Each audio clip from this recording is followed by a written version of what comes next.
जय जगन्नाथ सांग मैंने समस्त को बहुत बहुत स्वागत रश्मिरेखा की दुनिया को। काकरा पिठा तो आम बहुत बनाती आज बनैबा ताଳରେ काकरा पिठा। तेरे चलतु मुझे 3टी ताଳ नहीं ताल को प्रथम धोईदबा धोई देकी तार तालर जो टोपी भाया जो मुंडीटा बाहर करदे तापर ये चोपा को बाहर कर नवा। वीडियो को फास्ट रु लास्ट जाए देखंतु आउ तालरे केमिति मो बाहर करुची तालरू ए मंड गुड़ाक सेटा भी देखि नेबे। आउ सीजन फल वर्षरे थरे ही मिले। ये देखिपारे मु तालर सब चोपा छड़ेकी अलगा कर देछि। आउ तालर एठी 3टी मंज बाहर माने 3टी खुंकुड़ी बाहर ताकू आमे अलगा अलगा करदबा। अलगा करदेला परे ए जगार पानी देदबा। पानी देकी ये सब गोटे गोटे चकड़ी नवा। चकड़ी नेले आराम रे हमर तालरू रस सब बाहरी जीवो बा मंड बहलिया भलिया मंड सब बाहरी जीवो। एठी मो गोटे ताल को चकड़िया पाई गोटे गिनार पानी छोट गिनारे गोटे गिना पानी नहीं नहीं कि आग गोटे चकड़ी की ताको बाहर करवा। बाहर कर सारा पर एमती 3टा गोटे गोटे पानी गोटे गोटे गिना पानी नहीं कि चकड़ी दबा। देखंतु केते बहलिया मंड मु बाहर कर देछि सेमती चकड़ी की चकड़ी देला परे आउ टिके टिके जो खुंकुड़ी रे लागी थिबो ता एटा पछरे पानी देके आउ टिके चकड़ी सब को आमे एकाठी कर देबा। देखंतु पूरा परिष्कार बाहर कर देछि। एमती उपाय रे बाहर कले आपण माने तालरू भल करी तालर संसटा को बा मंडटा को बाहर कर पारिबे। वीडियोटी भल लगिला निश्चय कमेंट बॉक्स में कमेंट देवे लाइक करेंगे। चैनल यदि नुआ प्लीज चैनल को सब्सक्राइब कर देवे। एबे मु गोटे छांकुनी नहीं जाऊँगी आउ से छांकुनी रे ए मंड जाक देकी सब छांकी देवा। छांकी देवा फल कौन हम ना तार जो पारु अंश जो थाए से सब बाहरी जीव। टिके बहलिया अच्छी ताकू एमती टिके चामच साहाय्य एमती टिके गोले गोले देले बाहरीबाटा सहज हो बा शीघ्र बाहरी जीव। सांग मैंने ताल पिठा खावा को क्या भल लगे निहाती कमेंट बॉक्स में कमेंट देवे। आउ देखु मोर सब छांकी रेडी कर देनी एतिकी पारु बाहरी ताल पिठा खावा को जी टेस्ट ताको बनैबा टिके कष्ट होता है कारण ये तालरू मंड जाक बाहर करवा ही सबुठु कष्ट। देखु मु सब मंड को छांकी गोटे जगार रखिनेली। एबे आमे एको कौन करवा एक गैस रे बसेबा आउ ए तालर ए मंड को सब आमे भल कि गैस रे बसेकी ताको फुटई देकी रखी नवा।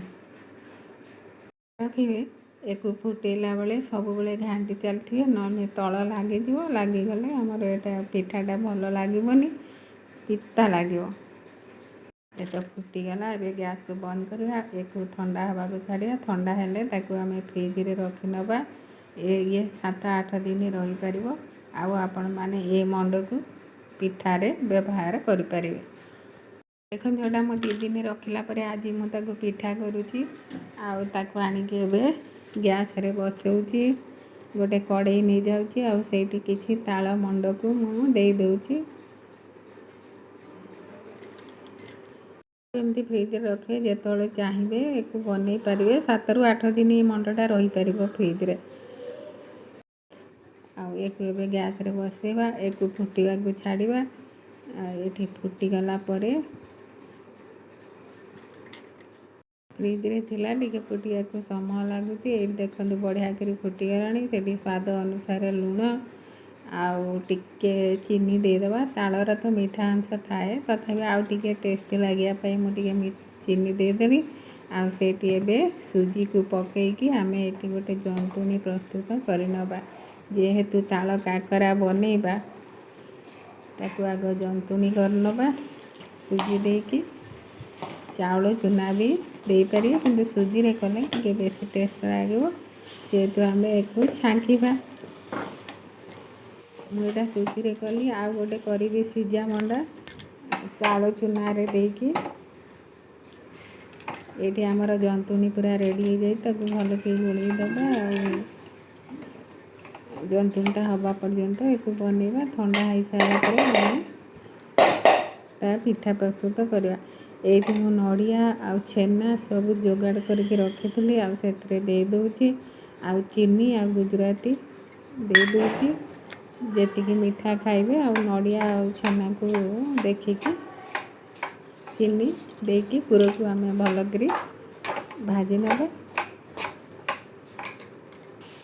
ଏମିତି ତାଳରେ କାକରା କରନ୍ତୁ। ଯେଉଁମାନେ ତାଳ ପିଠା ଖାଉନାହାନ୍ତି ତାଙ୍କୁ ବି ଭଲ ଲାଗିବ ଖାଇବା ପାଇଁ। ଆଉ ବହୁତ ବଢ଼ିଆ ବାସ୍ନା ଆସୁଛି। ଆଉ ଏଇ ଦେଖନ୍ତୁ ମୋ ଜନ୍ତୁଣି ସବୁକୁ ଚକଟିକି ରେଡ଼ି କରିକି ରଖିଦେଇଛି। ଏବେ ଚାଲନ୍ତୁ ମଣ୍ଡା ପିଠା, ଏ ପୁର ଦିଆ ମଣ୍ଡା ବା କାକରା ଆମେ ବନେଇବା। ମୁଁ ଗୋଟେ ବନେଇକି ଦେଖେଇ ଦେଉଛି। ଏମିତି ଚକଟି ଦେବେ, ଏମିତି ଖୋଲ ଭଳିଆ ତାଟିଆ ଭଳିଆ ଖୋଲ କରିଦେବେ। ତା ଭିତରେ ପୁରକୁ ଦେଇକି ତାପରେ ତାକୁ ଏମିତି ଗୋଲ ଟାଇପ୍ର ବନେଇ ଦେବେ। ହେଇଗଲା ଆମର ପୁର ଦିଆ ମଣ୍ଡା ପିଠା। ଆମର ଏପଟେ ମଣ୍ଡା କହନ୍ତି, କେହି କେହି କାକରା ବି କହନ୍ତି। ଯେଉଁଟା ବିନା ପୁରରେ ତିଆରି ସେଇଟାକୁ ଆମେ କାକରା କହୁ, ଆଉ ପୁର ଦିଆଟାକୁ ମଣ୍ଡା ପିଠା କହୁ। ଏଇଠି ଆମର ସବୁ ପିଠାକୁ ଏମିତି ଘଡ଼ିକି ରେଡ଼ି କରିକି ସାଇଡ଼ରେ ରଖିନେବା। ମୁଁ ଗୋଟେ ବନେଇ ସାରିକି ଆଉ ଗୋଟେ ବନେଇକି ଦେଖେଇ ଦେଉଛି। ଏ ପିଠା ମୋ ଛୁଆମାନେ ଭଲ ପାଆନ୍ତି, ହେଲେ ଛୁଆମାନେ ମୋ ପାଖରେ ନାହାନ୍ତି। କିନ୍ତୁ ଆଜି ମୋ ବଡ଼ ଝିଅ ମୋ ପାଖକୁ ଆସିବ, ତା'ର ଏଇ ପିଠା ଭାରି ଫେଭରେଟ୍। ସେଥିପାଇଁ ମୁଁ ତା ପାଇଁ ହିଁ ବନଉଛି। ଏଇଠି ସବୁ ରେଡ଼ି କରିଦେଇଛି। ଏବେ ଚାଲନ୍ତୁ କାକରା କରିବା, ଯେଉଁଟା ବିନା ପୁର ଦିଆରେ ହେବ ସେଇଟା କାକରା। ଏ ଦେଖନ୍ତୁ ମୁଁ ଏମିତି ଇଏ କରିଦେଲି ରୁଟି ଭଳିଆ। ତାପରେ ଗୋଟେ ଗ୍ଲାସ୍ରେ କାଟିଦେଲା ପରେ ଆମର କାକରା ଗୁଡ଼ା କେତେ ସୁନ୍ଦର ସାଇଜ୍ ହେଇକି ଘଡ଼ି ହେଇଗଲା। ଏଇ ବିନା ପୁର ଦିଆ କାକରା ପିଠା ମୋ କଣ୍ଢେଇ ମୋ ନାତୁଣୀ ବହୁତ ଭଲ ପାଏ। ତା ପାଇଁ ଏଇଟା ବନଉଛି। ଆଉ ଏମିତି କାକରା ମଣ୍ଡା ଆମର ସବୁ ରେଡ଼ି ହେଇଗଲା। ଏବେ ତାକୁ ଚାଲନ୍ତୁ ଛାଙ୍କି ନେବା। ଆମର ମଣ୍ଡା କାକରା ସବୁ ବନିଗଲା। ଏବେ ତାକୁ ତେଲରେ ଖାଲି ଛାଙ୍କି ନେବା। ଏଠି ଗୋଟେ ମୁଁ କଢ଼େଇ ନେଇଯାଇଛି, ଆଉ ସେଥିରେ 1/2 ଲିଟର ସନଫ୍ଲାୱାର ଅଏଲ୍ ନେଇଯାଇଛି। ଆଉ ତାତିଗଲା ପରେ ପିଠାକୁ ପକାଇକି ପିଠା ଗୁଡ଼ା ଏମିତି ଛାଙ୍କି ନେବା। ଘଡ଼ିକି ରଖିଛି କିଛି ସମୟ ବୋଲି ପିଠାଟା ଫାଟିଯାଇଛି। ପିଠା ପକାଇ ସାରିଲା ପରେ ଏପଟ ସେପଟ କରିକି ଦେଖିବା, ନଉଟାଇ ଦେବା ଗୋଟେ ପଟ।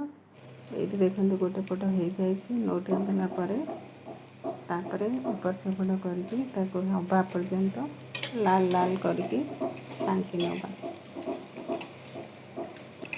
ତାଳ ପିଠା ଦେଖିବାକୁ କେତେ ସୁନ୍ଦର ଲାଗୁଛି। ପିଠା ବି ଖାଇବାକୁ ଟେଷ୍ଟ ହେଇଥିଲା। ଆଉ ନିଶ୍ଚୟ ଏମିତି ବନାନ୍ତୁ। ମୁଁ ଆପଣଙ୍କୁ ସହଜ ପ୍ରୋସେସ୍ କହିଲି, ଆଉ ଏମିତି ବନାନ୍ତୁ, ସହଜ ହେବ, ଖାଇବାକୁ ବି ଟେଷ୍ଟ ଲାଗିବ।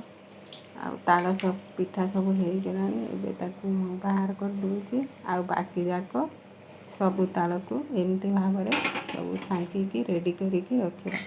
ଯଦି ମୋର ଏ ରେସିପିଟା କେମିତି ହେଇଛି ନିହାତି କମେଣ୍ଟ ଦେବେ। ଭଲ ଲାଗିଲେ ଲାଇକ୍ କରିବେ। ରହିଛି। ତାଳର ଆରିସା ଆଉ କାକରା ପିଠା ଆପଣମାନଙ୍କୁ କେମିତି ଲାଗିଲା ନିହାତି କମେଣ୍ଟ କରିକି କୁହନ୍ତୁ। ରହୁଛି। ଜୟ ଜଗନ୍ନାଥ।